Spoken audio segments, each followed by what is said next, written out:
Hectare Garcia Francis மிரலஸ் எழுதிய ikigai, நீண்ட ஆயுளுடன் மகிழ்ச்சியுடன் வாழ்வதற்கான ஜப்பானிய ரகசியம். தமிழில் PSV குமாரசுவாமி. எல்லோருக்கும் ஓர் இக்கிகாய் இருக்கிறது.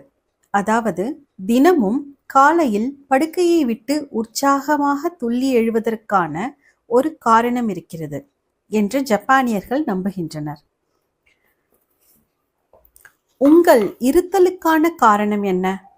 ஜப்பானியர்களை பொறுத்தவரை எல்லோரிடமும் ஓர் இக்கிகாய் இருக்கிறது. அதை வாழ்வின் நோக்கம் என்று தத்துவவியலாளர்கள் அழைப்பர். ஒரு சிலர் ஏற்கனவே தங்களுடைய இக்கிகாயை கண்டுபிடித்திருப்பர். வேறு சிலர் அதை தங்களுக்குள் சுமந்து கொண்டு திரிந்து கொண்டிருந்தாலும் அதை இன்னும் தேடிக்கொண்டிருப்பர். நம்முடைய இக்கிகாய் நம் ஒவ்வொருவருக்குள்ளும் ஆழமாக புதைத்து வைக்கப்பட்டுள்ளது. பொறுமையாக தேடினால்தான் அது கிடைக்கும். ஒகினாவா ஜப்பானில் இருக்கும் தீவுகளில் ஒன்று.